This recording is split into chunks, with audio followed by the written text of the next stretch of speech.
तर भूसंपादन झाल्यानंतरही जर समितीची स्थापना होत असेल तर शून्यापासून सरकार का सुरुवात करते असा सवाल बाळासाहेब थोरात यांनी उपस्थित केला। त्यामुळे आम्हाला हे मान्य नाही असं बाळासाहेब थोरात यांनी म्हटलंय।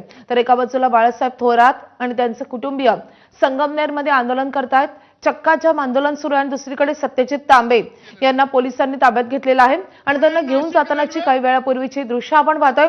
सत्यजित तांबे आणि त्यांच्या काही कार्यकर्त्यांनी अतिशय आक्रमक भूमिका घेतलेली होती, समृद्धी महामार्ग अडवण्याचा प्रयत्न केलेला होता आणि त्यानंतर पोलीस आणि या सगळ्या आंदोलकांमध्ये काही काळ झटापटही झालेली आहे आणि त्यानंतर पोलिसांनी सत्यजित तांबेंना या महामार्गापासून दूर नेलेलं आहे। त्यांना ताब्यात घेऊन आता पोलीस जातानाची दृश्य आपण पाहतोय। एका बाजूला संगमनेरमध्ये अशा रीतीने चक्काजाम आंदोलन केले जात आहे, बाळासाहेब थोरातांच्या नेतृत्वात हे आंदोलन सुरू आहे आणि दुसरीकडे सिन्नर जवळ समृद्धी महामार्गावर अशा रीतीने काही आंदोलक आक्रमक झाले, त्यांच्यासोबतच सत्यजित तांबे देखील आक्रमक झाले आणि ते समृद्धी महामार्ग अडवण्याचा प्रयत्न करत असतानाच पोलीस तिथे दाखल झाले। मोठ्या प्रमाणावर झटापट झाली आणि त्यांना घेऊन जातानाची दृश्य आपण पाहतोय। पुन्हा एकदा आपण शुभमकडे जाऊयात।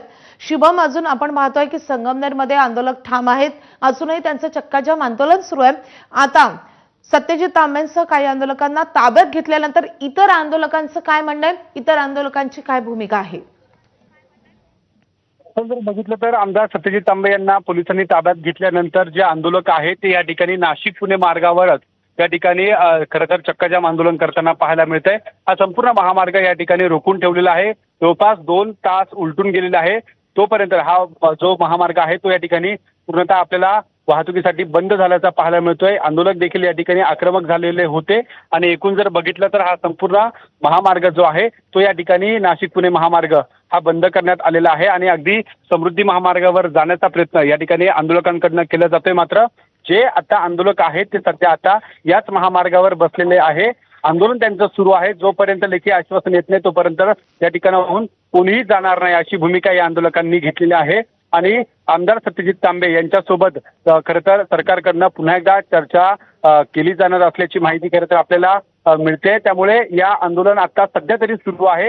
या आंदोलनाचा टप्पा पुढचा नेमका काय असणार हे खरं तर थोड्याच वेळा त्या ठिकाणी आपल्याला पाहायला मिळणार आहे। त्यामुळे आता सध्या तरी आंदोलक जे आहे ते नाशिक पुणे महामार्गावर बसलेले आहेत, चक्काजाम आंदोलन त्यांचं या ठिकाणी सुरूच असल्याचं आपल्याला पाहायला मिळतंय। तर दुसऱ्या बाजूला समृद्धी महामार्गाच्या संपूर्ण परिसरामध्ये मोठा पोलिसांचा फौजफाटा हा या ठिकाणी वाढवण्यात आल्याचं पाहायला मिळत आहे।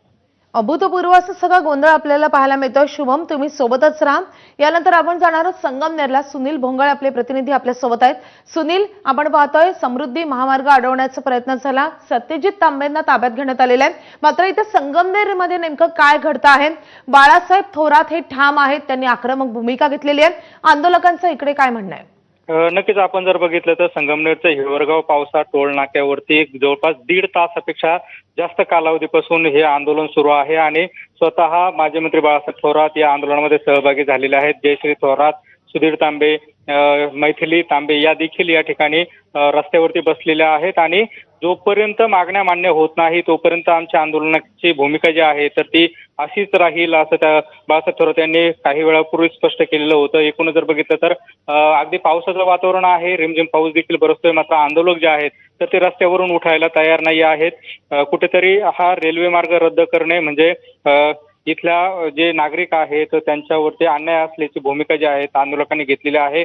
जर यापूर्वी सर्वे झालेला होता, शेतकऱ्यांना कोट्यवधी रुपयांचा मोबदला देखील देण्यात आलेला होता, मग अचानक पद्धतीने असे JMRTचं जे कारण आहे तर ते देऊन हा रेल्वे मार्ग रद्द करणे चुकीचं असल्याचं बाळासाहेब थोरात यांनी म्हटलेलं होतं। जवळपास 1.5 ते पावणे 2 तासापासून हे सर्व आंदोलक या ठिकाणी बसलेले आहेत आणि ते आंदोलनावरती ठाम असल्याचं पाहायला मिळत आहे। अद्वी, संगमनेरमध्ये अजूनही आंदोलक ठाम आहेत, जवळपास 1.5 तासापासून ते 2 तासापर्यंत आता हे सगळे आंदोलक आंदोलन करतायत, चक्काजाम करतायत।